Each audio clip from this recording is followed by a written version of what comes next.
The subcommittee will come to order. Thank you all for being here.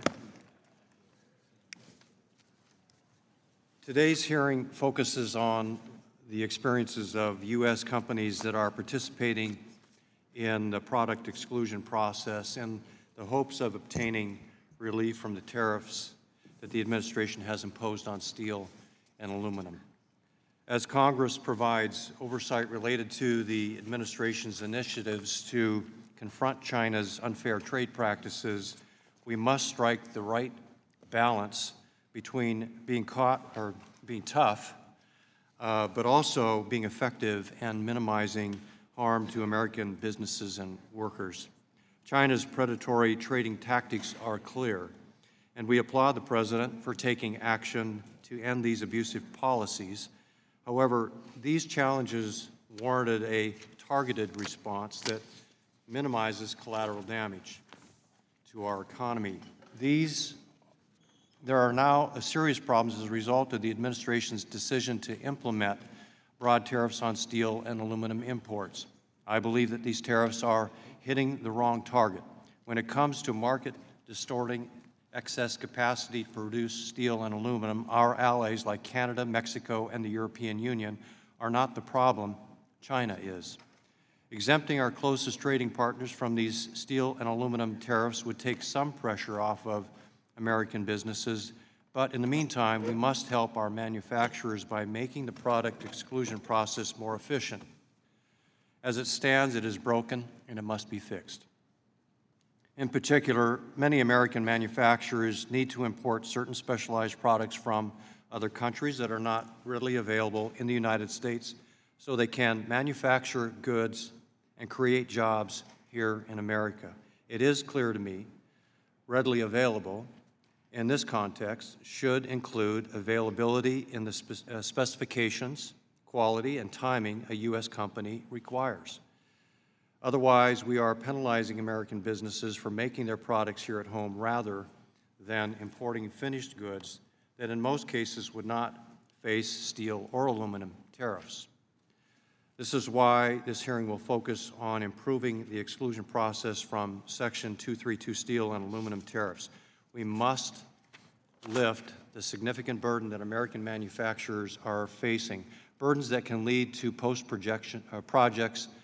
lost projects and lost jobs, and our manufacturers need certainty and predictability so that they can make their business decisions and do what they do best. Today, we will hear from a broad range of local American job creators about the problems with the exclusion process. We are gathering facts to find out what is working and what is not, so that the administration can make the changes and provide relief for our businesses and workers. I want to recognize the small staff at the Commerce Department, the small staff. They're not a large operating organization at the Commerce Department working on the exclusion process. And they have worked hard in very challenging circumstances to consider thousands of exclusion requests. We received a statement from Secretary Ross today summarizing the efforts that the Commerce Department has made to address the backlog and improve the process, and I ask unanimous consent to place this document on the record. Without objection, it is ordered. I believe the Commerce Department is moving to improve the exclusion process, but much more is needed. The goal of this hearing is to be constructive in partnering with the Commerce Department to streamline the process and achieve the goal of prompt and fair resolution of all exclusion requests. Members of this committee have been actively engaged in providing advice since before the tariffs even took effect in March. The improvements that Commerce has made so far were, at least in part, results of the efforts made by members of this committee, and particularly Representative Walorski and the countless other and her constituents. For example, Commerce agreed to implement an exclusion process in the first place after many members advised them to do so. It later agreed to provide some retroactive relief. However, despite these efforts, the exclusion process is bogged down. It's bogged down in red tape and is moving far too slowly. 4 months have passed since the steel and aluminum tariffs were imposed, and less than 700 out of 27,000 requests have resulted in determinations by the Commerce Department, with only 266 of those accepted, and 421 have been denied. The problem is not lack of resources. The fact is that the process is burdensome, it's unwieldy, and it's inefficient. There are a variety of improvements that the Commerce Department can and should make immediately so that the exclusion process works. I will highlight just a few, and I look forward to hearing more from our witnesses. One common sense solution would be to streamline the process both at the beginning and the end. Allowing trade associations to apply would prevent duplicative applications and save time and money for both the U.S. company that needs the exclusion and the Commerce Department that must review all requests. For the same reason, at the end of the process, when an exclusion is granted, it should be available to any U.S. company.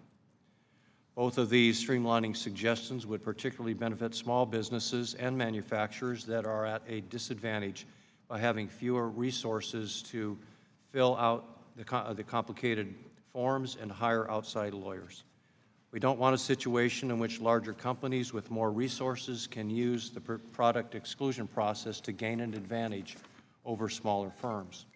In addition, Commerce has not provided these companies whose petitions have been denied an opportunity to refute objections or appeal the decision, even if an objection contains clearly incorrect information. Commerce should institute a brief but fair rebuttal process for these American businesses to ensure a robust record on which we can rely and not pick winners and losers. And if there are no objections, the petition should be automatically granted. Moreover, the committee should allow, Commerce should allow our companies to use the product exclusion process for products coming from countries facing hard quotas like Argentina, Brazil, and South Korea. These are only a few of the changes that can and should be made to the exclusion process to make it more fair and efficient. The last thing we need is an unnecessary, cumbersome process that acts as a new bureaucracy. Last year's historic passage of tax reform has energized our economy. It's improved the spirits of American manufacturers and businesses and their employees. However, overly broad tariffs can slow this momentum, and a cumbersome exclusion process does not provide the necessary relief to affected U.S. companies.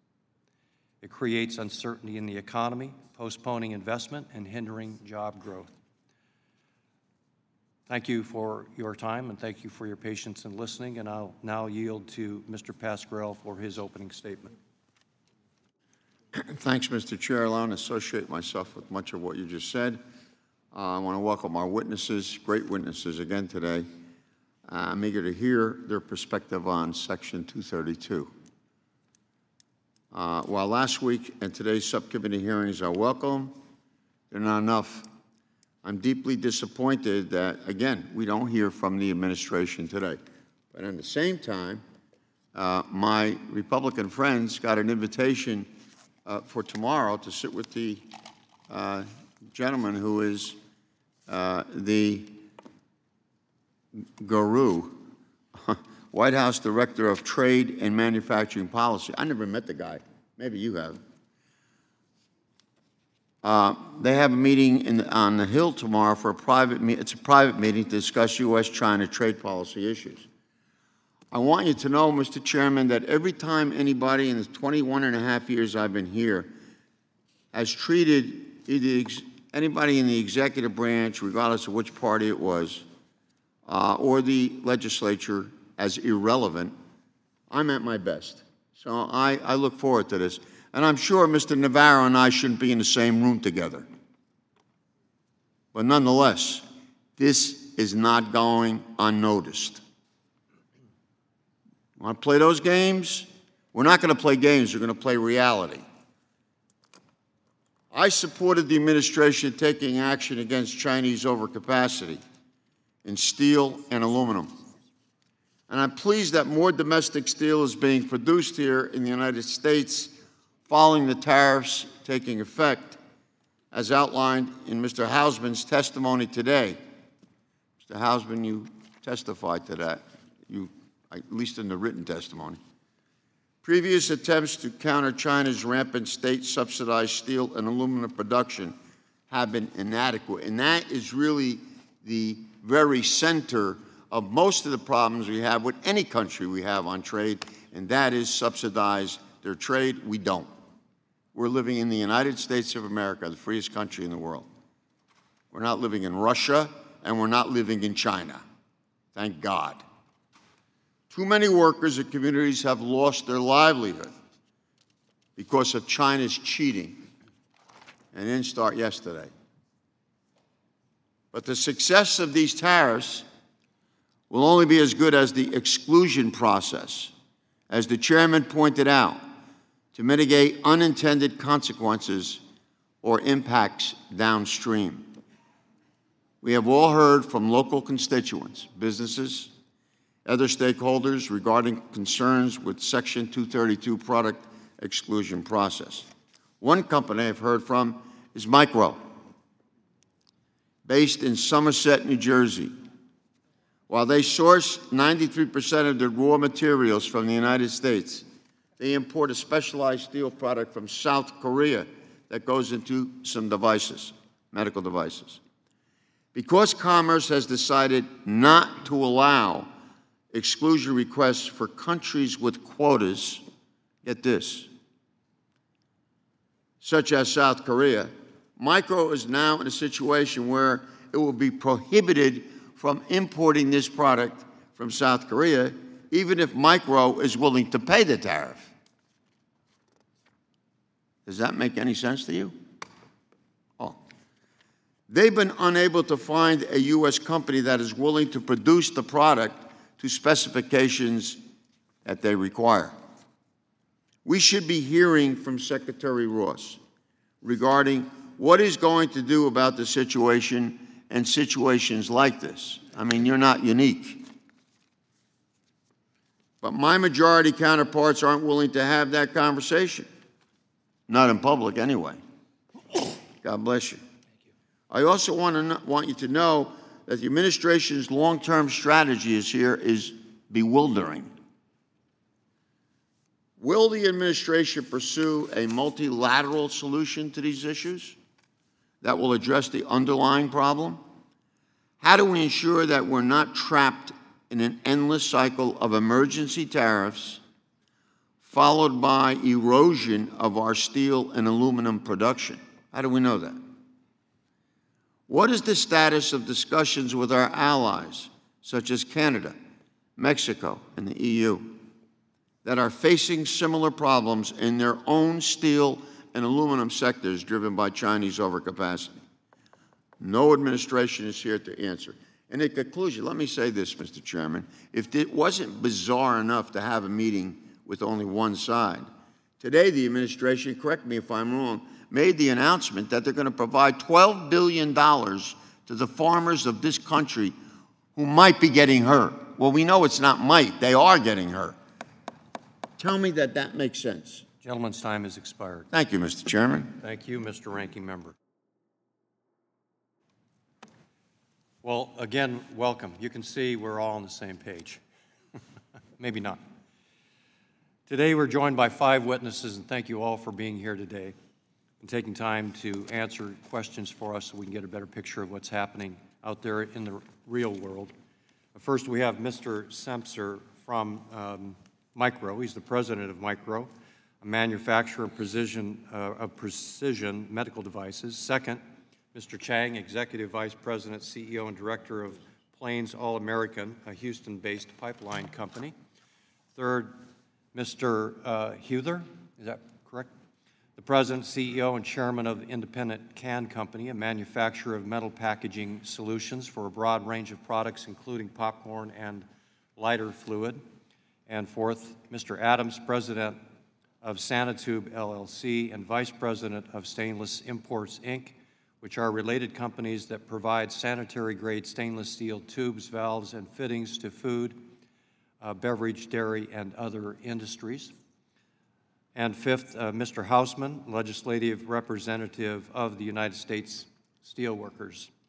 So before recognizing our first witness, please let me note that our time, as always, is limited.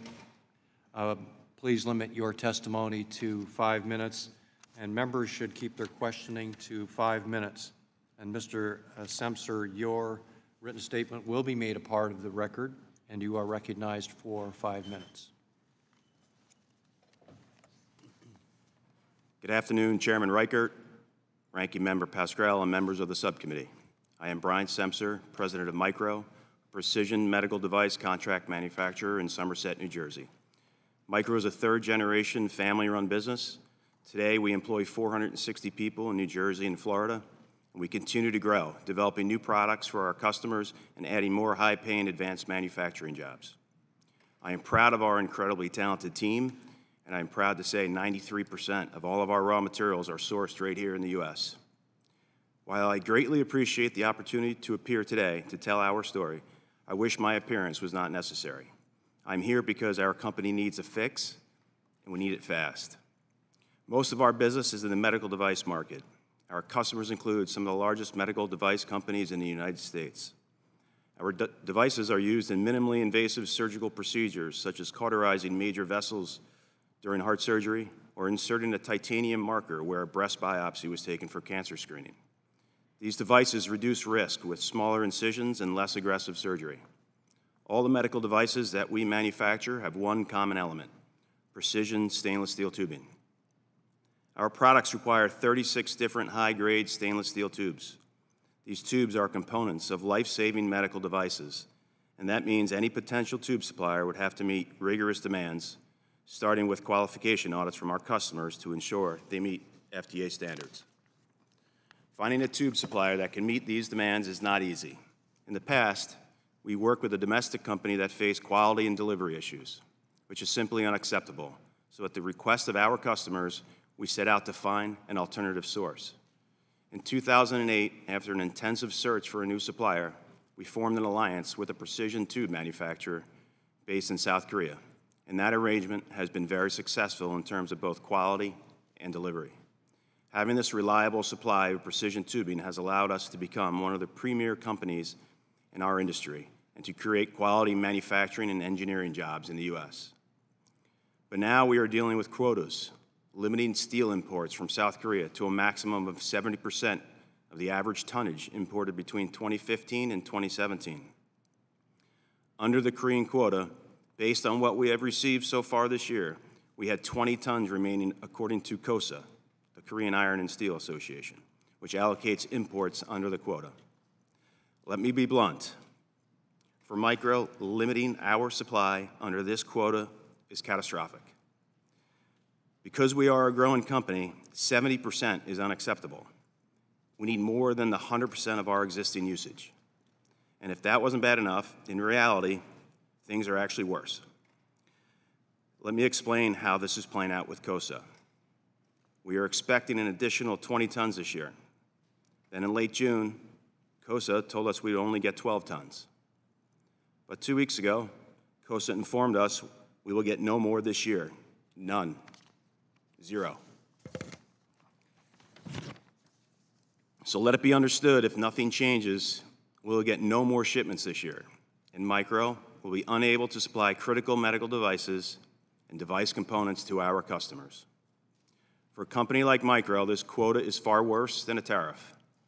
If this were a tariff country, we could apply for an exclusion, or we could pay the tariff. But under a quota, we don't have either of these options. In fact, we don't have any recourse at all. Our material supply is simply cut off. I won't presume to tell you how to fix this. I just know that Micro is an American success story, and if we're going to continue that success, we need help, and we need it fast. Thank you, Chairman Reichert, Ranking Member Pascrell, and your staff for your proactive efforts on our behalf. Well, thank you very much for your testimony. Mr. Chang, you're recognized for 5 minutes. Good afternoon, Chairman Reichert, Ranking Member Pascrell, members of the committee. I am Willie Chang, Executive Vice President, Chief Operating Officer, and a Director of Plains All American. I've also been named as the incoming CEO effective later this year. Plains All American is one of the largest crude oil midstream energy companies in America. Every day, we transport more than 4.5 million barrels of crude oil in the U.S. We employ nearly 3,400 people in the U.S. and have a presence in almost every state represented by the members of the committee. We're an American company, and we're proud to source more than 85% of our capital investments domestically. We support policies that encourage domestic production of steel, just as we have a preference for the domestic production of energy. However, our recently denied exclusion request highlights the important flaws of the implementation of Section 232 tariffs on steel imports.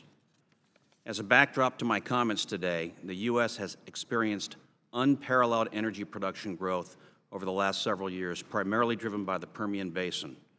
We're concerned that the current 232 tariff process could limit our country's ability to realize its energy growth potential and related jobs. Our experience with the Department of Commerce 232 exclusion process may provide useful insights for the committee. By making certain improvements, Congress and the administration can better position the U.S. to achieve the President's objectives to revitalize the steel industry and to achieve U.S. energy dominance.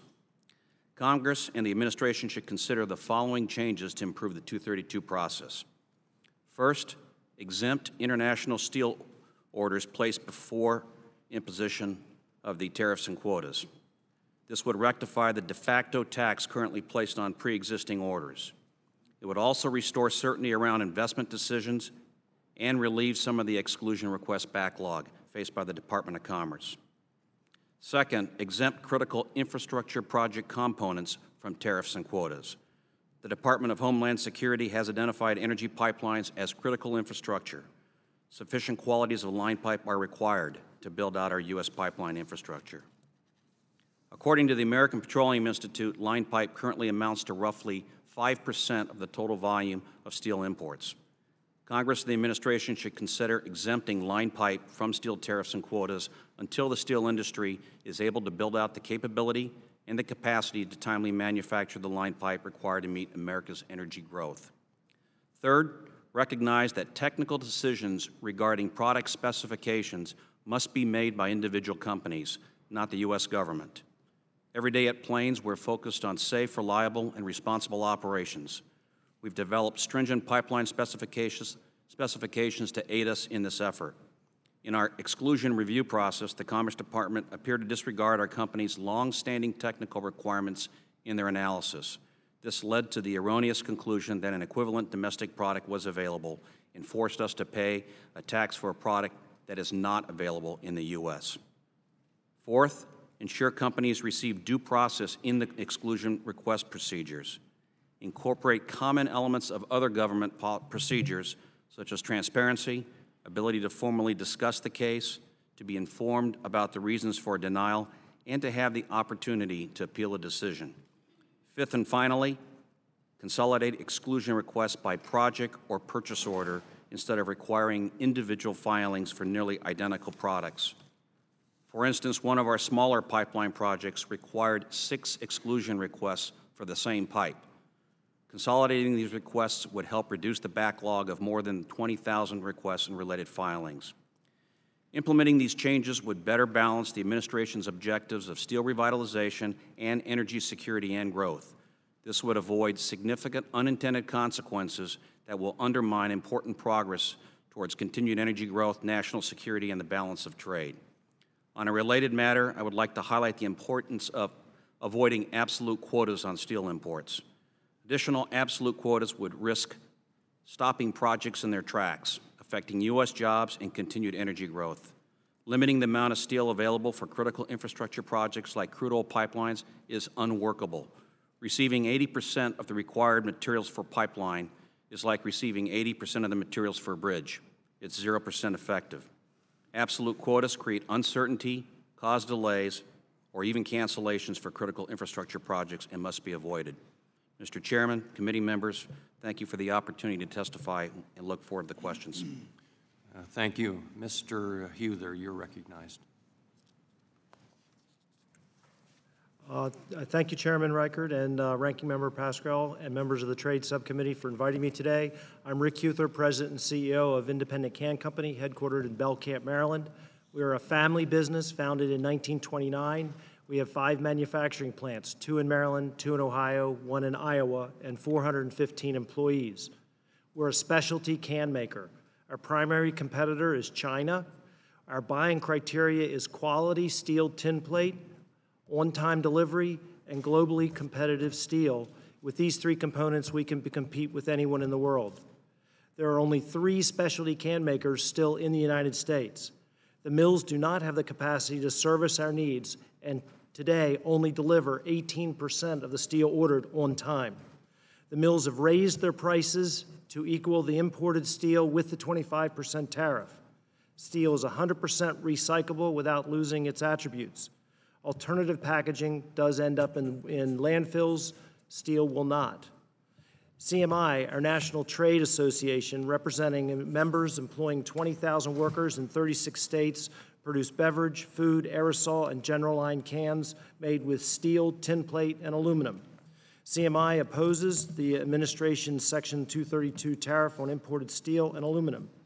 U.S. Commerce Department Section 232 exclusion request process is costly, and as a small business, we have spent over $50,000 internally on staff to prepare 40 exclusions. 20 are in, 20 are going in this week. Money that could have been spent building the business versus defending the business. The process has created uncertainty and anxiety in the marketplace, causing customers to shop for alternative packaging and going overseas for tins. We lost an order for $2 million in tins to China in February just in anticipation of the claims of the tariffs coming into effect. The tariff increase will cost us between June and December approximately $1.5 million. We would like the Commerce Department to issue exclusions covering the range of dimensions with the same harmonizing tariff schedule, allowing trade associations like CMI to apply for exclusions on behalf of the industry. This would save hundreds of man-hours from multiple companies. Until 7 or 8 years ago, we bought 90% of our tin plate domestically. Today, we only have 2 integrated mills producing tin plate. Our buying criteria is quality steel on time at a fair price. One mill will not sell us. One of the integrated mills will not sell us due to the number of claims they had for defective material that they accepted.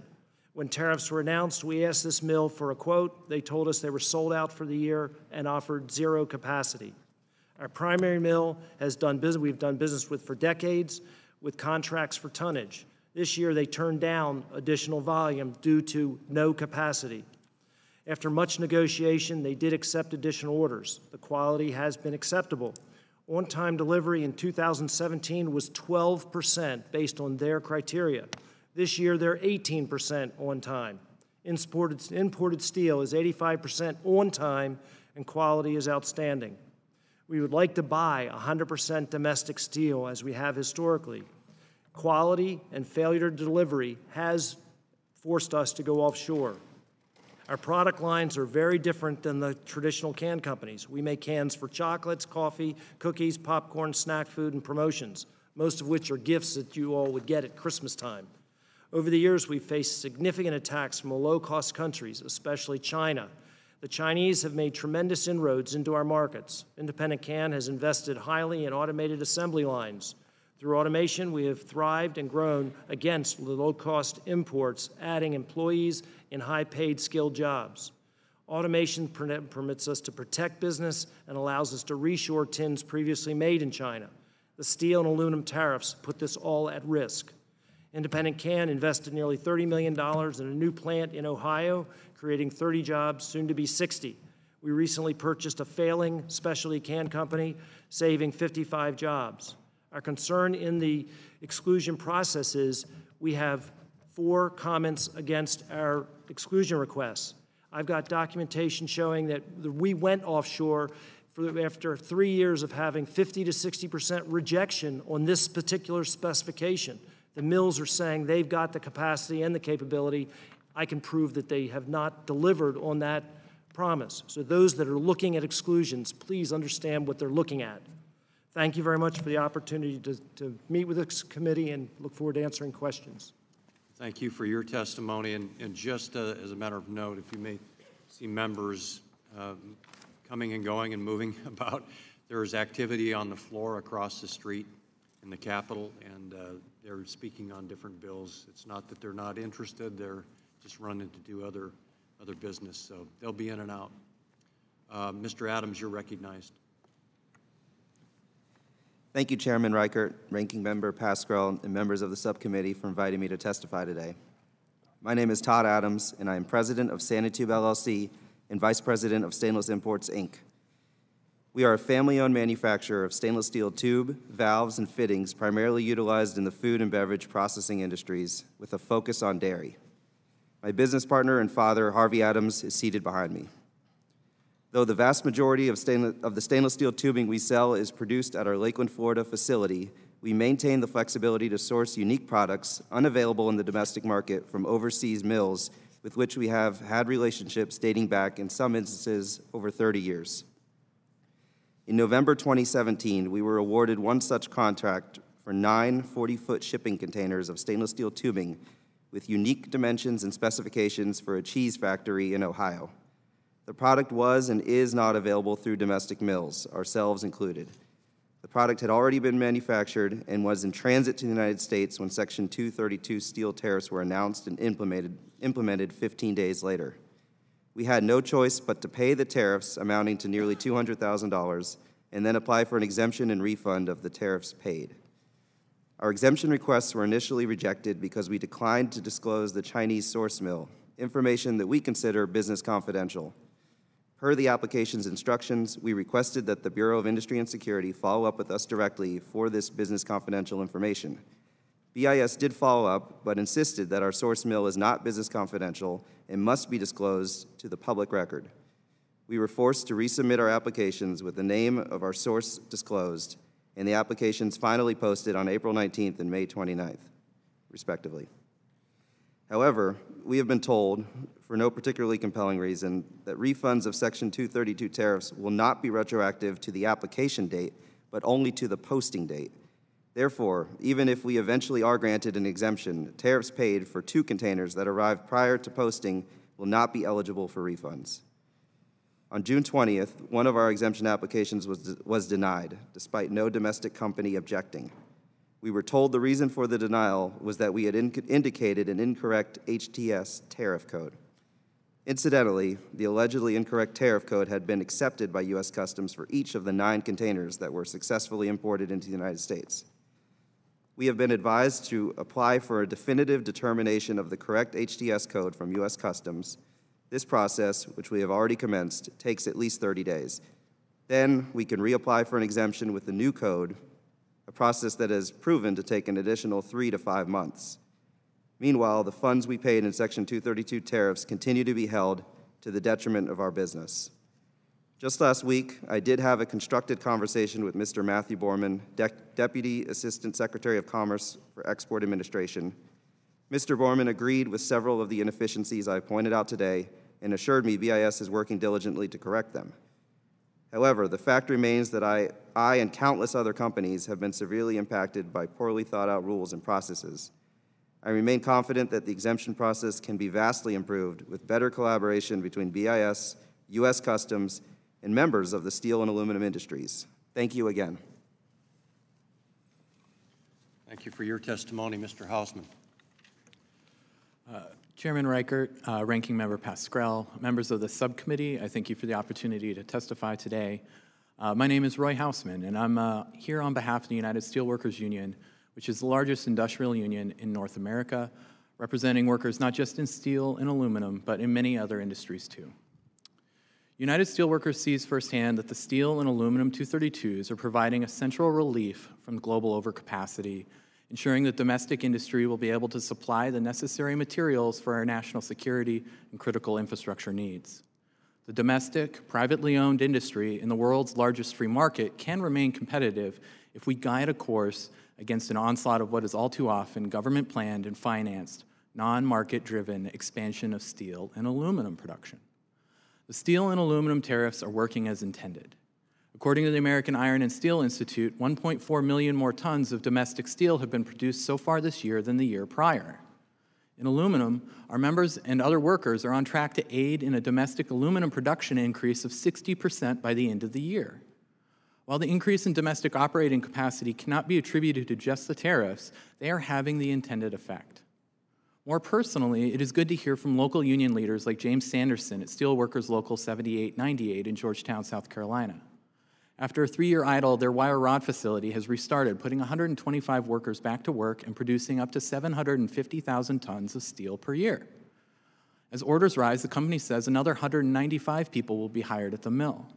The same goes for Dan Simmons at Local 1899 in Granite City, Illinois. After over 2 years, their facility is in the process of restarting both of their basic oxygen furnaces, with 800 union members getting recalled and bringing close to 3 million tons of additional slab capacity for the domestic market. These are local leaders striving to do the best for their communities and membership. They want to ensure we produce the steel and aluminum products this country needs to supply our defense and critical infrastructure needs while being commercially competitive. I highlight these sites because the union also helped draft and secure their trade adjustment assistance petitions not that long ago when they were idled, submitting them into a bureaucratic process that often takes months but can even go years to work through. So we can sympathize with businesses as they work through the exclusion process, but we are quite frankly tired of being told that unilateral action to protect American industry from global overcapacity is a bridge too far. And as a TA recipient myself, I know the pain and uncertainty that they have experienced. From day one, the union has said that where there is insufficient domestic capacity and undeveloped market potential, exclusions will be necessary. The last review of exclusion requests the union has seen indicated that 512 requests have been granted and just over 400 requests have been denied by the Department of Commerce. Our member companies have filed objections to product lines they know they have the capacity and capability to produce. Additional business opportunities are being pursued by our member companies, and we welcome the opportunity to compete for that work. And where products to meet our nation's needs are truly unavailable, we do not object to waivers. Our members not only produce steel, but they are also users of that steel in fabrication and further downstream facilities. The Department of Commerce still faces tens of thousands of exclusion requests, and we support continued efforts to increase staffing and resources at the Department of Commerce to process these requests. However, I do not work at the Commerce Department, and the steel workers urge the committee to bring in the administration witnesses to give detailed updates on the exclusion process and use the oversight role this committee has over trade. The union does not believe many of the issues related to 232 implementations can be remedied through additional resources, does believe. The union disagrees with the administration's policies in a number of areas, but undermining the domestic steel and aluminum industry and our security interests by allowing a flood of excess capacity and foreign imports wash away our members' jobs and devastate communities is not a solution. We will be the first to agree that the process must improve, but the union also cautions against efforts to undermine 232 tariff relief. We have been and will continue to be a willing partner in seeking a solution to global overcapacity in steel and aluminum while ensuring a timely and fair exclusion process. The steelworkers look forward to working with the committee, and thank you for the opportunity to testify today. Well, thank you all for your testimony. And thank you for staying to take some questions from us so that we can kind of dig a little bit deeper. And some of the questions will touch on your testimony, and we'll just ask for some additional clarification. I have a couple questions. So, first of all, I was disappointed that the temporary exemptions for Canada and Mexico and the EU were terminated as of June 1st. And I've been urging the President to quickly negotiate a solution with each of these economies, because that would create some certainty for all of us if we could do that. So if we were able to accomplish that, my question would be, what effect would workable country exemptions for Canada, Mexico, and the EU have on your businesses? Would it cut down on the number of pending product exclusion requests that your businesses has? It's the second part of the question. So the gentlemen here that own businesses, what would be the impact on your business if we had workable country exemptions? And secondly, would it cut down on the number of pending product exclusion requests? Yes, sir. We do not buy from China any steel. We do buy from South Korea. We are locked out of that market right now. We were buying on regular basis, but not under a contract, so that we're locked out of there probably through next year. If Europe was excluded and Canada, that would eliminate virtually all of our exclusion requests. And how would it affect your business? We'd be able to get the steel that we need. We are installing about $2 million worth of equipment right now. As we're speaking, it's arriving into our plant in Ohio, and we're not sure how to get the steel on that right now. That's for a contract we made a year ago. It takes us a year to get equipment in and get in place. And the one comment we have against us on one of our exclusion requests is for that item, which the mill claims they've got the ability to do and to do in quality. And that's the one I've got 3 years of documentation where we were rejecting partials of over 50% of the steel delivered by that mill. So, and Europe has delivered that same spec to us for 2 years without any claims. So we need to have the ability. We asked one mill to encourage or accept a 1 year to 2 year exclusion to allow them time to fix the quality problems and the sheet size capability, coil width, and they said absolutely not. We would love to have them invest in the mill, which has not been invested in 30 or 40 years. It's gone, tin plate has gone waiting for investments. We need our mills to be able to do the quality the new equipment really requires. Very flat, square sheets. Any of the other three business owners and CEOs? Yes, sir. For us, we would, the exemption for the EU would help us, and it would eliminate our exclusion request. The focus that we talk about is the ability to make the appropriate product specifications. So in this case, our pipe was specified and was only able to be produced outside of the U.S., and it was in the EU. The other two, Mr. Adams? It wouldn't affect our exemption requests, but I was just in Canada 2 weeks ago meeting with customers whose business has basically gone dry with us, and they are, due to retaliatory tariffs, not able to buy from the United States. They're going directly to China and other countries that produce sanitary tubing. Mr. Semser? So our only issue is with South Korea, which is a quota country, so we can add South Korea to the list for you, right? So this would create certainty, ensure jobs, help you make decisions for the future, keep your businesses alive and running. And also, a side benefit to this whole thing would be to at least come to a point where it's sort of a balanced approach, right? These countries are friends of ours, a balanced approach, and maybe allowing them to be excluded would be a measure that could at least keep you feeling somewhat comfortable as we address really the bad actor in this whole endeavor is China. Secondly, some of you touched on this issue during your testimony, but just to clarify, for those of you whose product exclusion requests received objections, you've already sort of mentioned this. Do you feel that you have relevant information to rebut anything in the objections? And secondly, would the fairness of the process be improved if Commerce created a way for you to submit such information? Absolutely. We need to give our story, because the mill, if you read their specifications, they say they can. Performance demonstrates that they cannot at this time. Yeah. Anybody else? Just real quick, how many jobs associated in your business, Mr. Semser? mine's 460. Jobs, Mr. Chang? 3,400 U.S. jobs. 34. 415. Mr. Adams? 20 U.S. jobs. 20. So, Mr. Hausman, are you working with businesses like the ones represented here? Have you heard from businesses like the ones testifying today about the struggles that they're having, and are you working with them?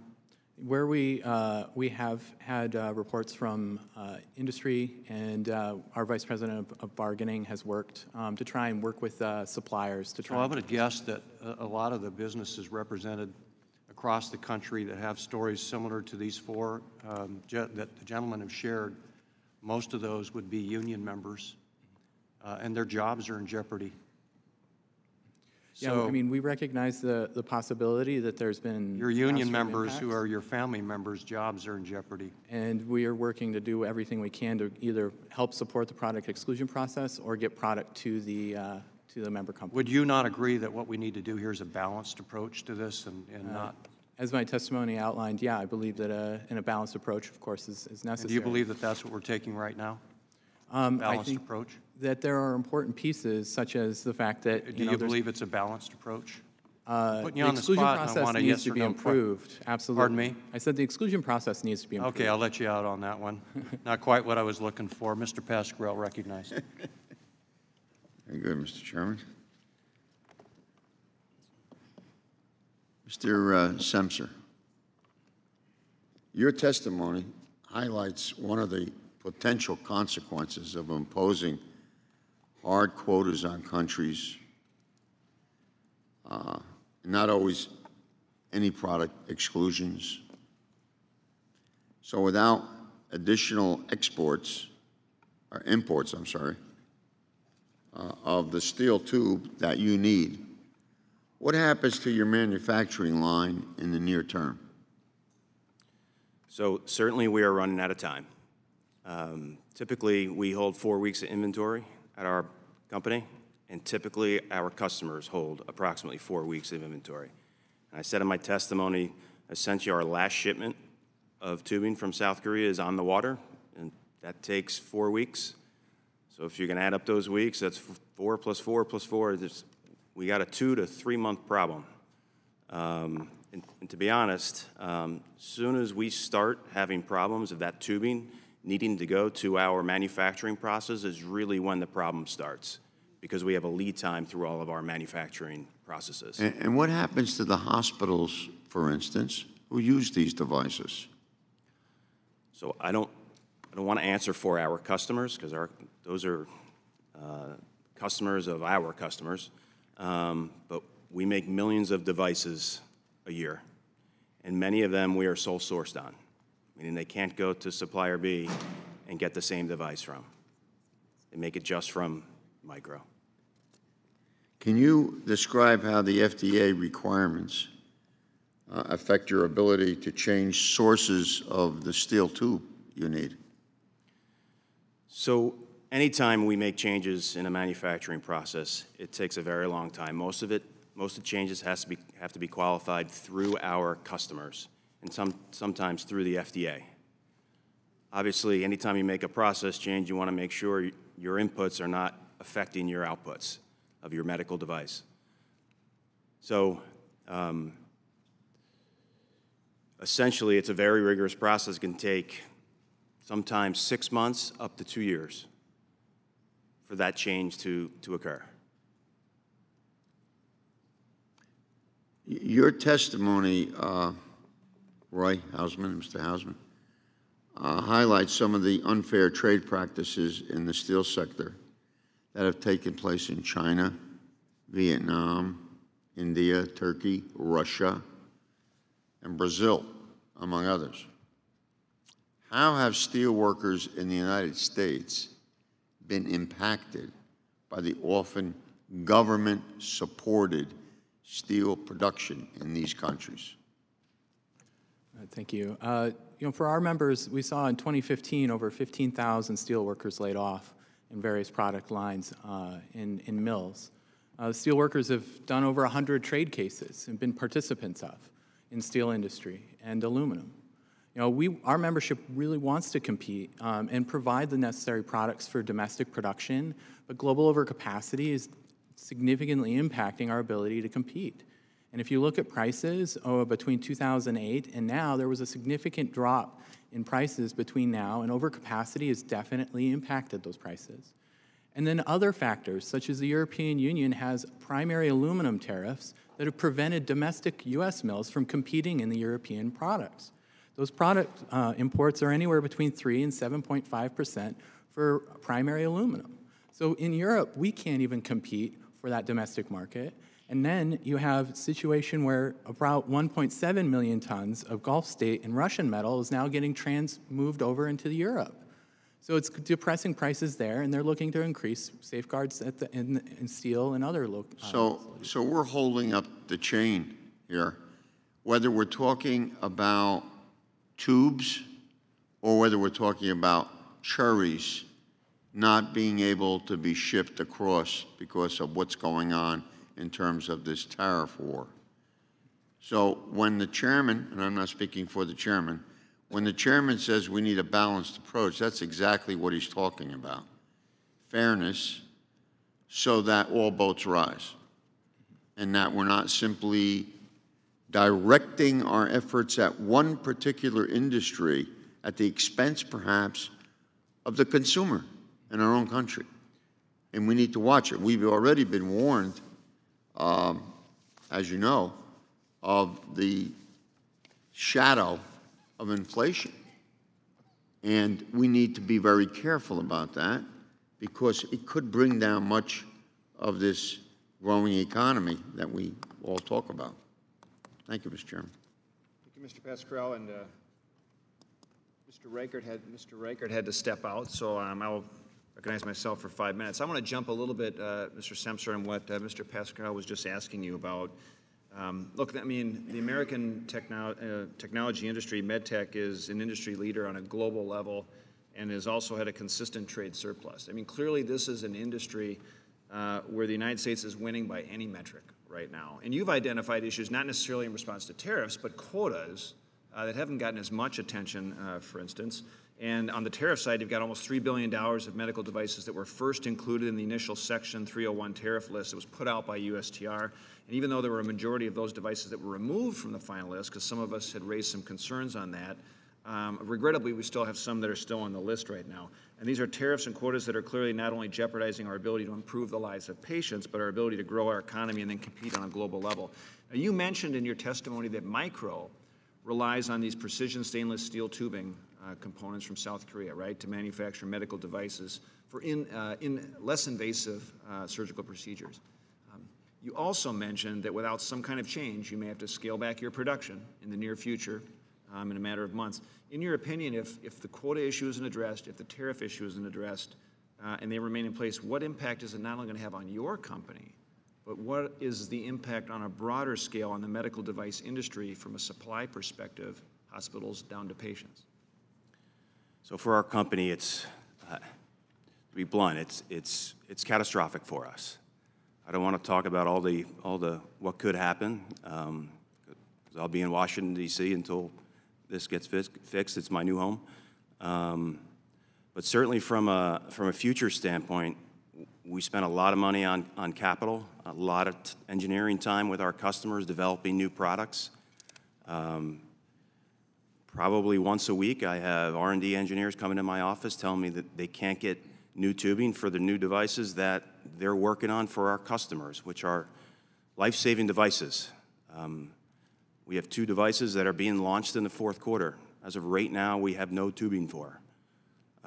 So not only is it affecting our current production and devices on the market today, but it's affecting the advancement of these devices and the new devices going on the market in the very near future.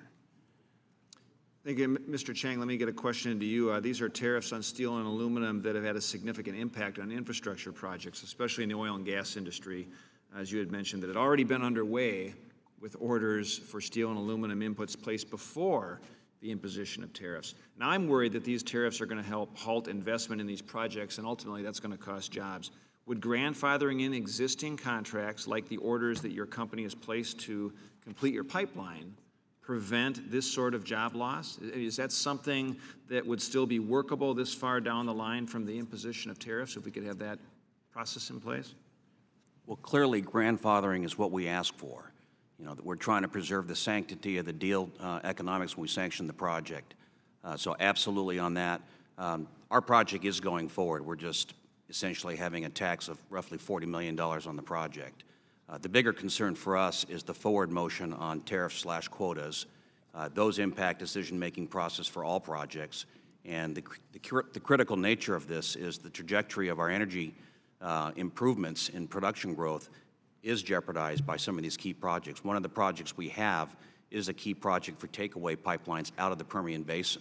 And so the concern we've got is any delays on project decisions could delay production growth. And our industry is all intertwined. We've got upstream decisions or production decisions. Pipelines have to connect it to refineries. So if you don't have steel and refineries can't build expansions, it just affects the entire value chain. And of course, ultimately, we want to be able to get to water to supply the world with needed energy. Are there any other trade-offs that your company would have to make if this project is not grandfathered in? I'm sorry, I didn't hear the last point. If this project is not grandfathered in, are there some other trade-offs that your company would have to make? Well, in this specific case, this project, we are going forward with the project. Okay. And so it's a financial penalty for us to do so. Yeah. Okay. And Mr. Hausman, you know, we won't have a lot of time left, but I know you had made some comments about steelworkers coming back on the job, which I think is notable, and I think it's part of the president's policies in terms of giving good, blue-collar, hard-working folks back to work. The concern that some of us have is the initial estimates were for every job you could bring back in the steel industry, you could lose 9 in other manufacturing jobs. Or now, even if there are retaliatory tariffs, you could have as high as 16 jobs lost in other blue-collar manufacturers. So we're kind of ironically hurting some of the very folks that that I think the president's intending to help. That's the concern some of us have. With that, Mr. Kine, you're recognized for 5 minutes. Oh, thank you, Mr. Chairman. I want to thank the witnesses for your testimony today, coming to Washington and telling us your personal stories. But, Mr. Chairman, on May 7th, 2018, Ms. Walorski and I submitted a bipartisan letter to the administration, signed by 37 of our colleagues, with suggestions and clarification on the exclusion process. Secretary Ross did respond to us on June 7th in 2018 in a way that I felt was incomplete and inadequate and very opaque. And many of the issues that we just heard from your testimony today, we were trying to clarify and address in the letter. Mr. Chairman, I ask unanimous consent to have both of these letters submitted for the record at this time. Without objection. So we have a long ways to go. But Mr. Pascrell referenced the news today out of the administration that they're planning on coming up with anywhere from $12 to $30 billion worth of subsidies, direct payments to farmers who are being adversely affected by the tariffs and the retaliation taken against you. Question for anyone on the panel. Are any of you here today in Washington with your hand out looking for a government bailout or some type of direct cash transfer to your businesses that are being adversely affected by the tariffs? Anyone here? May the record reflect that they're all shaking their head no. And that's the point. This is the definition of crony capitalism. Unilateral action being taken by the administration and then expecting businesses, large and small, to come to Washington on bended knee asking for some type of relief based on what is being done right now with our trade policy. And that's the unfortunate circumstance that we find ourselves in. You guys shouldn't be in this position of having to do that. In fact, just today, Mr. Chairman, the largest newspaper in our state, the Journal-Sentinel, Milwaukee Journal-Sentinel, just published an article written by Rick Barrett titled, "Trump's Trade War Sweeps Across Wisconsin, Raising Prices and Putting Jobs at Risk." And in this article, they list company after company either identifying current job losses or future job losses on the horizon because of the effects that these tariffs are having on them. In fact, Waukesha Metal Products, just in this article, informed us that 4 of their 10 largest customers have asked the company to move their product line to Mexico in order to get around the tariffs that are being imposed upon them. And this is what's happening today with companies across America. And Mr. Chairman, I'd ask unanimous consent to have this newspaper article included in the record at this time. Without objection. Thank you. Now, we can have panel after panel, and quite frankly, we're hearing a consistent message from our businesses, from customers, from farmers in all of our congressional districts today, so we're not surprised by any of this testimony. What I am surprised, though, was by the President's response when he was asked directly about the adverse impact this was having on family farmers across America. And he said, and I quote, "It's not nice when they hit the farmers, specifically because they think it hits me. But I tell you, our farmers are great patriots. They understand that they're doing this for the country." In essence, he's asking them to take one for the team. They nor you should be asked to take one for the team. My sense is, listening to your testimony, you're just looking for a level playing field in which to compete and make sure that the rules of trade are done on a fair basis. Which brings me to the point. I don't see a safe landing zone with any of this. We have an administration that's addicted to tariffs. They're addicted to ratcheting this up with a tit-for-tat escalation, and who knows where that may lead. But what should be done at this? Well, if we do have a trade problem, Mr. Hausman, with another country, if they're not playing by the rules, if we have an agreement with them, there are trade remedies in that trade agreement that we go to, and we have done in the past to enforce unfair trade practices against us. But for the vast majority of countries around the world that we trade with, we don't have a trade agreement with them, so we don't have those trade remedies. But we do have the World Trade Organization. And why the administration didn't take a case of overcapacity and an anti-dumping measure specifically against China to the World Trade Organization is beyond me. The previous administration filed more WTO cases than any previous administration, and they had a 100% track record, 100% success rate. But this is a little more cumbersome than just some strong man saying, I'm going to do this impetuously, without a lot of forethought, without considering the consequences, and just deciding for 232 or 301 reasons to start slapping tariffs on our trading partners and putting us in the box that we're currently in. So I would submit that there's more that Congress can be doing. I've introduced bipartisan legislation with my colleague from Wisconsin, Mr. Gallagher, that has the Corker bill on the House side, which lets Congress weigh in on 232 disputes. I also have a Congressional Resolution Act, a bipartisan bill that allows Congress a greater voice. So there are plenty of options to do here rather than the unilateral tariff action that we're seeing right now, putting a lot of you in a very difficult situation. Thank you, Mr. Chairman. I yield back. Mr. Rice is recognized for 5 minutes. Mr. Semser, how long has Micro been in existence? 73 years. 73 years? In the year, 10 years ago, how much of your steel were you buying domestically? I'm sorry, repeat that? 10 years ago, how much of your steel tubing were you buying domestically? So we were buying approximately 2 million feet in 4 product codes. What percentage of your steel is that? Let's see, it's about 80. You were buying 80% domestically 10 years ago? No, domestically 10 years ago was 100%. 100% domestically, and now you're? At 93%. Foreign or domestic? No, 93 domestic. You're still 93% domestic. Right, just steel. that 7% is tubing, and the 93% is typically strip steel. Okay. Why did you switch from domestic to foreign steel tubing, to Korean steel tubing? So it started with major delivery issues and then quality issues. Not pricing? Not pricing. All right, Mr. Chang, how long has your company been in existence? Over 20 years. And 10 years ago, how much of your steel pipe were you buying domestically? I don't have a good number on that, but it was the majority, a significant amount of U.S. steel. And how much is domestic now? It's hard to gauge an exact number. I can tell you that one of the largest projects we did last year in our history was roughly 2/3 domestic, 1/3 international. Okay, so you haven't, your percentages hadn't changed in 10 years. You're still buying the same percentage domestically. I'd like to come back with some statistics for you afterwards on that. Mr. Euther, your company, how long has your company been in existence? Be 90 years. And I think you said 10 years ago you were buying your stuff domestically. 10 years ago, we were about 90% domestic. And now what's your percentage domestic? It's about 30%. 30. And why is that? Price? It's quality. Why has the quality dropped off? I mean, what's the reason for that? I think lack of investment in the mill, in the processing, tension levelers, getting flat sheets. The technology in our industry has changed dramatically. Why is that? You think it might be because they're, having to compete at such a low level because other governments might be subsidizing their steel companies? It could be. I think that why they have not invested is have to look at the stock market and see what drives their stock price. Mr. Adams, I was a little confused when you were talking. Did you say you make steel tubing or you buy steel tubing and sell it again?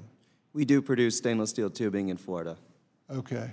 And you buy your raw material from? Domestically. I thought you said you bought it in Korea or in China. No, for the purposes of this one-time exemption request, we bought it from China, but this was outside of our normal scope of operations. We buy 95% domestic steel. 10 years ago, we bought 95% import Okay, steel. so your problem is just a one-time thing. Correct. Okay.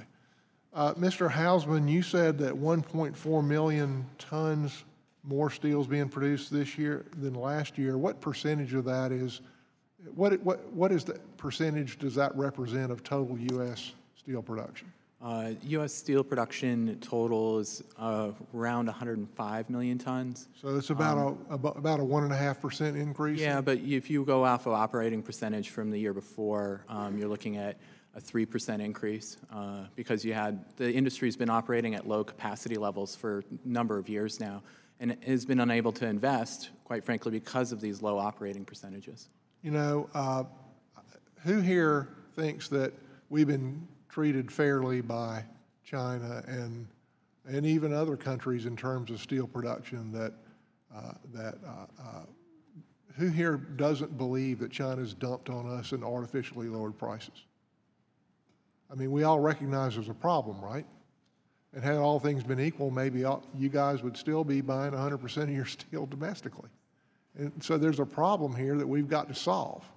And you guys are in the crosshairs here. You're in a tough spot, and everybody wants to make sure that gets smoothed out and smoothed out well. But you got to recognize when Mr. Kine says that the administration's addicted to tariffs, I don't think that's true in any fashion.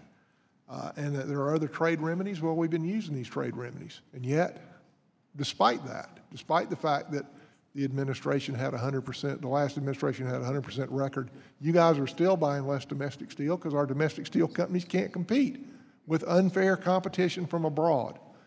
The existing remedies aren't working. They have to take these steps. We want them to be as short-term as possible. I think they have a plan, and we want to smooth out the issues as much as we can.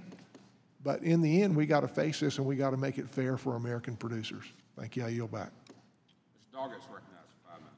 Thank you very much. Mr. Huther, as I understand, you have 40 exclusion requests pending here, and they're costly, and they're time-consuming, and a distraction from your family business. And I believe the other members of the panel who are representing business, they have a fewer number of exclusions, but Mr. Simpson said he actually essentially has to live here to try to get this taken care of. By my count, from the numbers that we have, 28,711 exclusion requests, of which 686 have been resolved. And that would appear to me to be a burden on our business community, a really outrageous system, and very much, as Mr. Kine suggested, the whole notion that people have to come on bended knee to Washington to get these matters evaluated just lends itself to all kinds of problems. Of course, it may be that not everyone has to come all the way to Washington to get their matter resolved. Let me ask you if any of your businesses are affiliated in any way with any Russian enterprise, any Russian corporation. Are you, Mr. Huther, or you're a family-owned operation? You don't have Russian subsidiaries or Russian control? No. How about you, Mr. Adams? 100% domestic. No, no relationship with Russia. And Mr. Simpson? No relationship. No relation. Mr. Chang? None. We know that may be part of your problem, is that you're not related there, because on July the 16th, when Mr. Trump surrendered to Mr. Putin in Helsinki and had a 2-hour meeting, which was so secret that even the director he appointed as head of the CIA could not attend the meeting, a mere 3 days later, Rusal USA got its exclusion approved by the Commerce Department. They are now importing, as a distributor for the company that controls them, 3 million kilograms of aluminum commodity billet from their parent in Russia. That Russian company had been under sanctions. They are a consumer here in this country only in the sense that they are distributing Russian product. This isn't aluminum billet that's being produced in the United States. It's being produced in Russia. And I want to just draw attention to who the people are that are working with Rusal USA. They are Oleg Deripaska and Viktor Velseltberg, who are the two largest shareholders, and they were under individual sanctions because of the malign activity of the Russians and the conclusions of a number of our diplomats in leaked cables that there are 2 or 3 of the oligarchs that are the closest to Putin and to who he turns on a regular basis. Mr. Della Pasca has been accused of illegal wiretaps, extortion, racketeering, money laundering, and death threats against his business rivals. I asked Secretary Ross when he came here in March to explain why the administration chose to do global action instead of targeted. And all I got back was a belated non-response. Now, I'm pleased that he could forward a statement over here today to Chairman Reichert, and that Mr. Reichert, Chairman Reichert, is honoring the Commerce staff, who I'm sure are working really hard since they've got to go through 28,000 plus exclusions to review for U.S. businesses, and I don't know if there are any other Russian ones mixed in there or not. But it certainly looks to me like Rusal got special treatment right after the surrender in Helsinki, and that this whole process lends itself to special treatment not just for Russian corporations but for others, and is a system that we ought not to have as a part of our operation. And for us to have another hearing where all Secretary Ross can do is forward a one-page statement about these operations, and where no one from the Commerce Department or the administration can come and explain the confusing trade policy of the Trump administration, the erratic nature of it, is really, really unacceptable. And those people here who complain about the Trump policy, and I'm sure we share the same view about some aspects of it, who are willing to enable the administration to continue this process by not calling them to account here, where there's no real accountability for this administration, are contributing to a bad trade policy. I yield back. Thank you, Mr. Chairman. I thank you all for being here today. I don't know how many members have actually gone through a government program, though well-intended was really burdensome. I would just share with you a little bit what happened to me. I'm an automobile dealer. And in 2009, when we had the Cash for Clunkers program, it was called the Car Allowance Rebate System. At one point, and I'm a small businessman, as some of you are, the largest receivable I ever had in a family business that's been in business for 67 years was almost $700,000. And it was from an entity that we could not petition to actually handle that. It was the United States government. So that was a program, by the way, that was I know it was well-intended, and I know the Congress, when they put it through at that time, thought they were really throwing a lifeline to the automobile industry.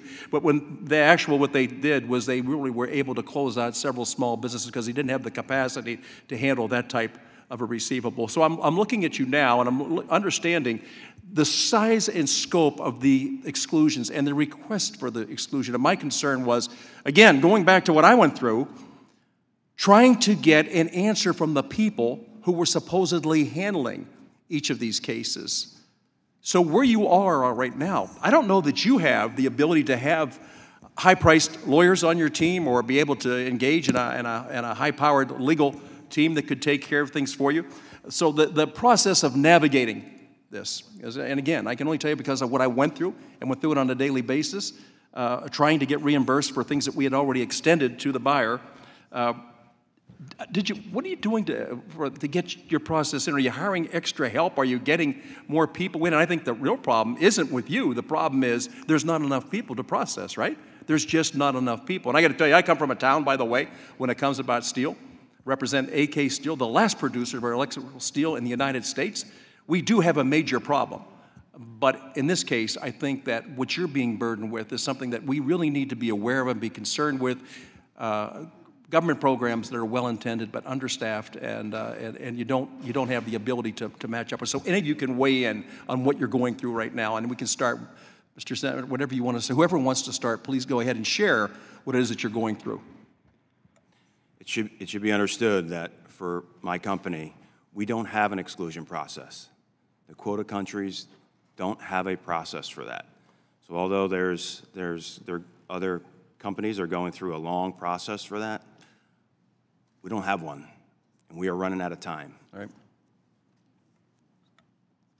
For us, it's a shifting of a lot of responsibilities to focus on this. The actual cost of dealing with this, I think, pales in comparison. It's much less than the potential impacts for the industry. So we are trying to take a very targeted approach on projects that we've got coming up to ensure that we can get some certainty on deliveries, quotas, and tariffs.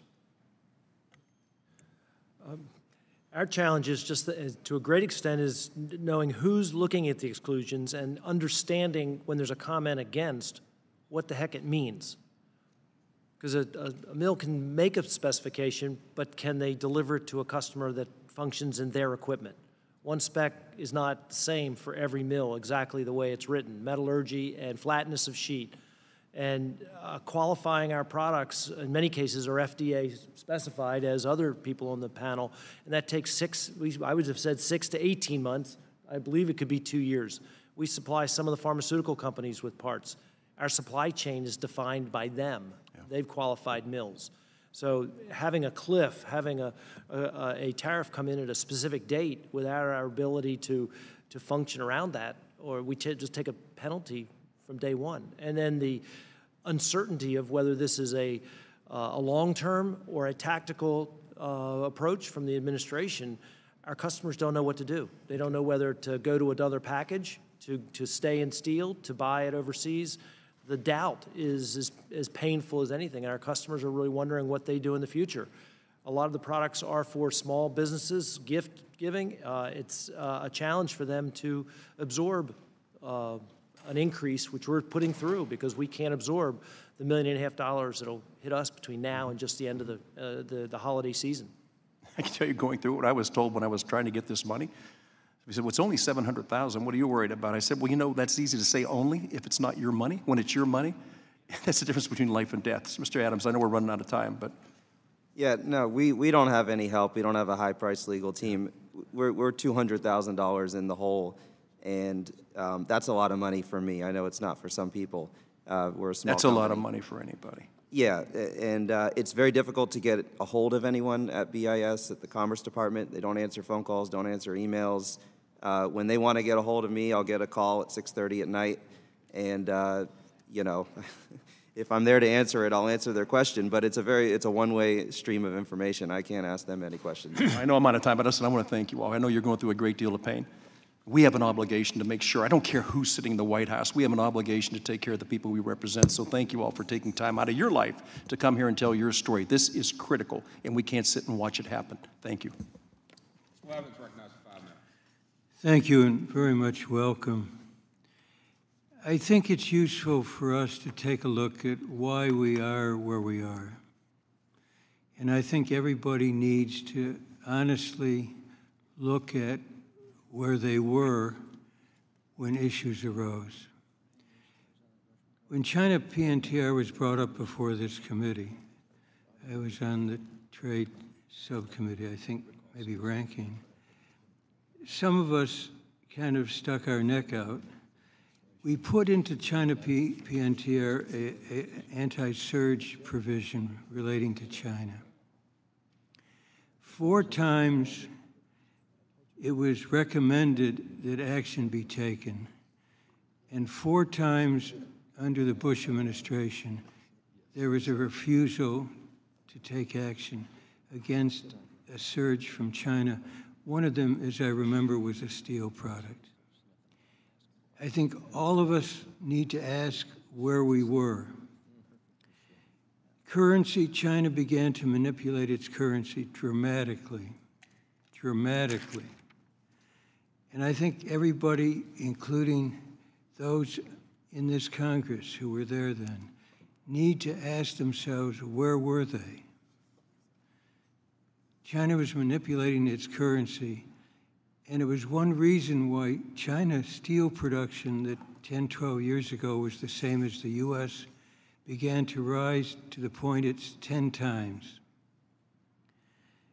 So there were anti-dumping and countervailing duty provisions. By the way, we passed a currency provision through the House once or twice with some Republican support, but mainly opposition. And then the anti-dumping countervailing duty provisions that we protected in the, or safeguarded in the Uruguay round were used and used, but they weren't working. And so there was a discussion about doing it globally. And here's the testimony from the union that I think is totally accurate. The union has participated for years in steel forums at the Organization for Economic Cooperation and Development and other venues like the G20 Global Forum on Steel. However, after 5 years, the only results we saw were a 50-page report and more inaction. So I think all of us, especially those who did not take action, Mr. Rice said, we all recognize. The trouble is that wasn't true for a number of years. And a number of us tried to force recognition of what was happening. And so there was a vacuum, and it was filled by this administration. And it's been done in a way that has resulted in this complex, I think at times convoluted process that all of us are caught in. And one opportunity is to see if we can make it work. Another is to use it to do what should have been done long ago, and that is there be a global answer to the dramatic overcapacity in China that has really been a major source of the loss of jobs in this country. The worst thing we can do is to say, well, only 25,000 jobs were lost, and under this approach, there'll be 100,000. That shortchanges people who suffered and companies that suffered because of this dramatic overcapacity rampage economically by China and the refusal of too many people in this country to stand up and be counted. And so as you come here asking for help, and I think we understand it's a very complicated process, I think you have to also recognize there is a responsibility for why we are where we are. And this administration has, in a sense, taken advantage of that and is using, in some respects, a sledgehammer. And that's because for many years, too many people were unwilling to even use a scalpel. I yield back. Thank you. Dr. Davis is recognized. Thank you very much, Mr. Chairman, and I thank all of the witnesses for coming to share and respond to the inquiries that we've made today. I think all of us would probably agree that Chinese overcapacity in the steel and aluminum sectors has been a problem in our country for many years. Strong action is needed to support our workers, firms, and communities. But I'm a bit concerned about the Trump administration's haphazard approach to implementing these tariffs. In particular, the administration has ended up imposing tariffs on our allies. Mr. Hausman, do you have concerns about imposing tariffs on allies like Canada? Do you think we could develop alternative arrangements with our allies that would still ensure that Chinese and other unfairly traded steel and aluminum does not end up flooding the United States market? Yes, so the United Steelworkers has supported an exclusion for Canada, and they've been very adamant about it since the beginning of the 232 investigation process. The union does have some concerns with European Union exclusion, particularly since we see that there's a 3 to 7% tariff on primary aluminum coming from the U.S. into the EU, 29 existing AD CVD orders, significant state ownership of hydropower that supplies aluminum smelters, for example, There's a pending AD case against a facility in Greece, for example, that produces a line pipe product that our members can make, and that mill's operating at 40% operating capacity. So we do want to be responsive to our allies, but it is a global solution that needs to be addressed on overcapacity. And we just, as the world's most open market, we just don't want to see our members impacted first in any sort of overcapacity overhang. There have been numerous concerns highlighted today about problems with the product exclusion process. In my view, it is crucial that there is an exclusion process that is transparent and provides due process to interested parties. Mr. Hausman, what is your perspective on the need for Commerce to implement a functioning product exclusion process? Do you think it would be helpful if we had an administration witness here today? Because after all of the answers and all of the questions, we have not heard from the administration relative to this process. Do you think it would have been helpful? Yes, the union obviously works with our member companies, and they have filed some objections on some products, for example. But the best witness to talk about the exclusion process would be from the Department of Commerce. They have the staff and personnel, and they are seeing what these imports are, these exclusion requests are coming in as. Now, our member companies have raised concerns on resubmissions of exclusion requests with no material changes, and it ends up Commerce has to review these processes again and slowing up the work. So if there's duplications in processes and applications, this is overwhelming the Commerce Department, or at least from our perspective, and we want to make sure that they're doing it the right way. But I don't work there, so I think that the Commerce Department would be the best witness to come in here and to have that discussion. Well, I want to thank you because I feel exactly the same way. We've heard problems. We've commiserated with our companies who are producing steel, but we still don't have the answer. So I thank you and all of the witnesses for being here, and I yield back the balance of my time. Thank you, Mr. Davis. I just want to make an additional note. So you've seen people moving around quite a lot, and especially in this chair. I think four or five people have been sitting here since I left, so it takes that many people to replace me. But I just want to point out, so what's happening is there are bills on the floor, and each one of us that have left are managing other pieces of legislation. Mr. Pascrell is now on the floor doing the same thing on his side of the aisle. So just wanted to clarify why we're all kind of bouncing around just a little bit. Thank you, Mr. Davis. And Ms. Walarski, you're recognized. Thank you, Mr. Chairman. Thank you to the panel for being here today. Your stories illustrate how the exclusion process is broken, but this hearing is avoidable. I partner with my colleague, Mr. Kine, to send a letter to Secretary Ross asking for 10 common sense changes to the process.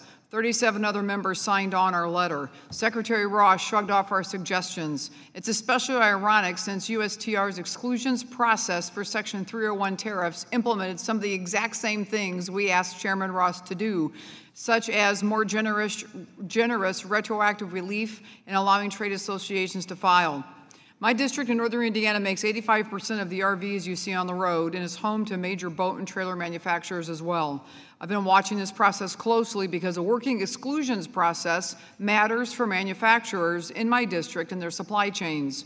I want to emphasize a few of the major problems using your stories today, as well as statistics my office compiled from regulations.gov.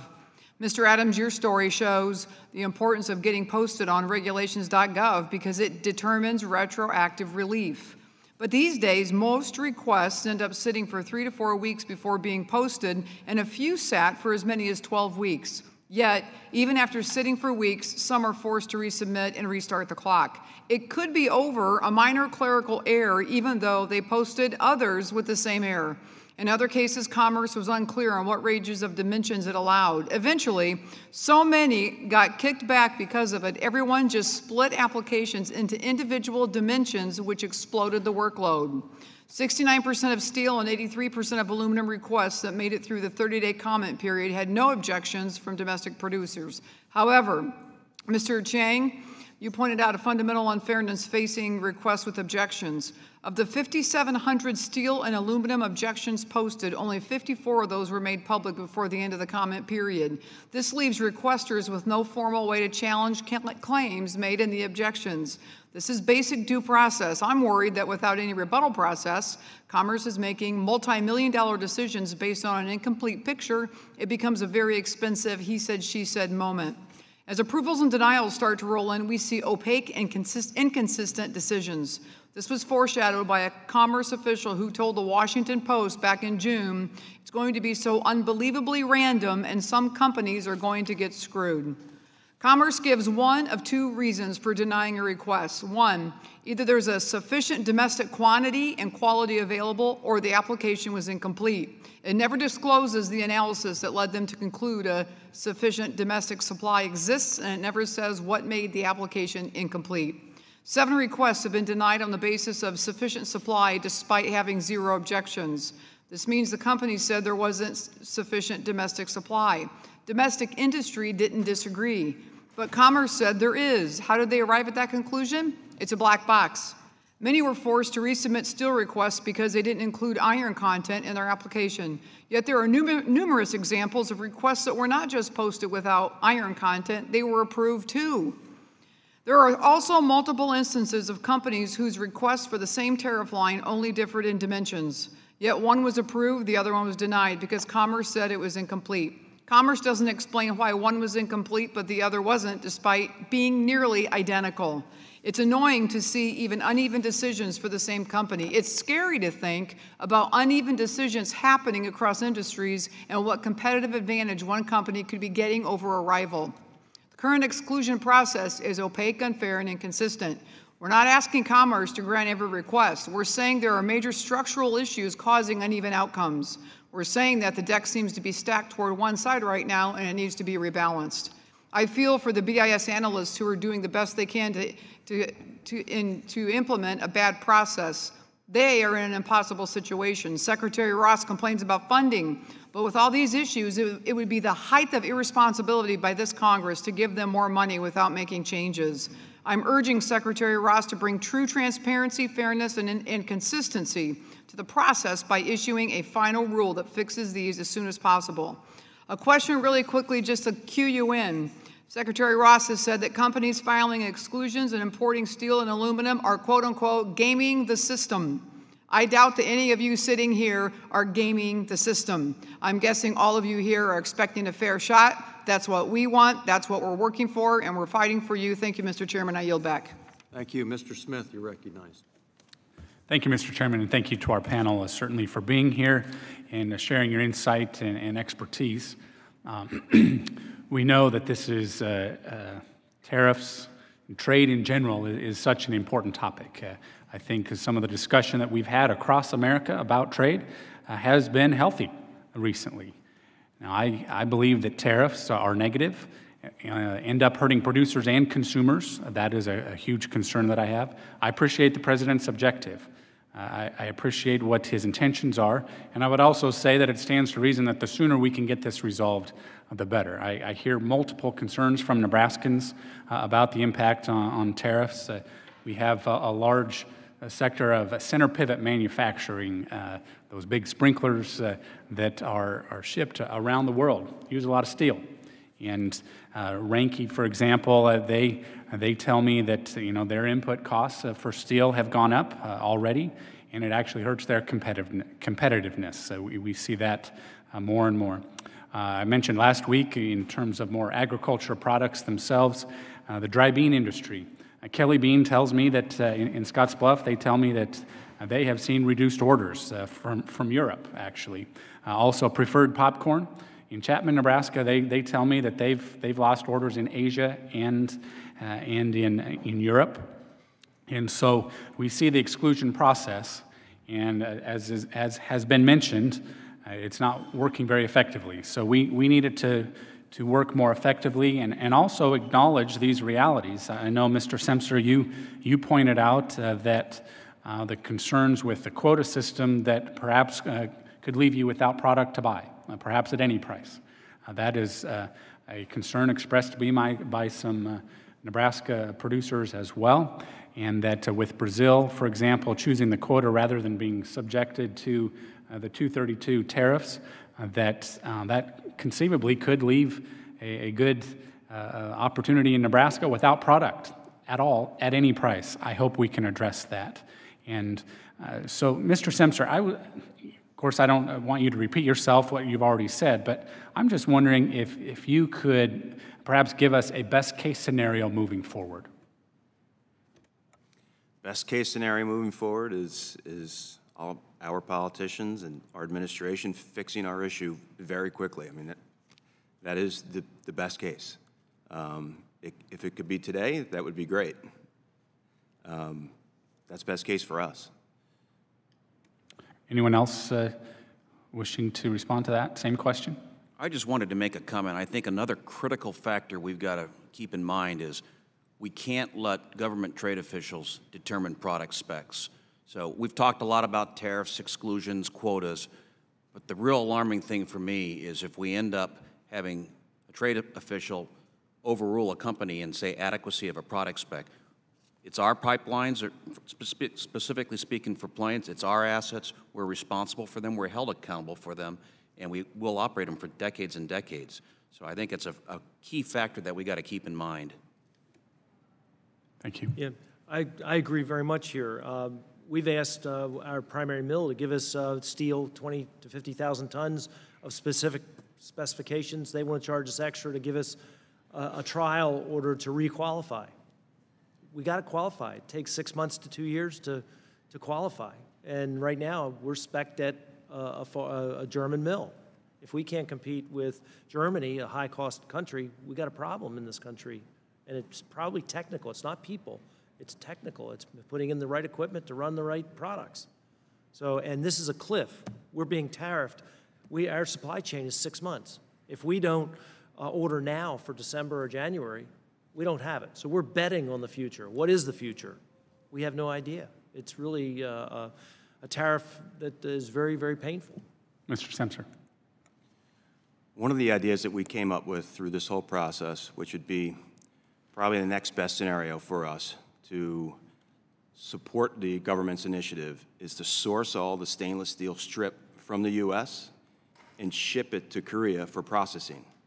But unfortunately, that type of system still falls under the same HTS code and the same quota system as we have today. So although we're supporting the initiative, we still get no good outcome for micro. So virtually the highly specialized aspects of the product is the complicating factor. Is that accurate? Correct. And I think it's important to note that the mere number of requests for exclusions certainly speaks to the complexity of this entire issue. So that I just want to say that I hope we can get this resolved sooner rather than later. Thank you. I'll yield back. Thank you, Mr. Smith. Before I close, I wanted to ask Mr. Hausman a question or two. So I asked each of the other gentlemen how many employees they had. How many employees does the United Steelworkers Union employ? Direct employees? Yes. We're under 900, I'd say. 900 or so. How many employees do you represent? Does your union represent? We represent 850,000 members. So your point about the administration and their engagement, I was just curious, have you or anyone in the union administrative positions, have they had a chance to meet with the secretary or representatives from the secretary's office? Yeah, the union has been engaged in the 232 process since the beginning. We feel very strongly, obviously, that global overcapacity is an issue that this needs to be addressed. Have you personally met with anyone from the secretary's office?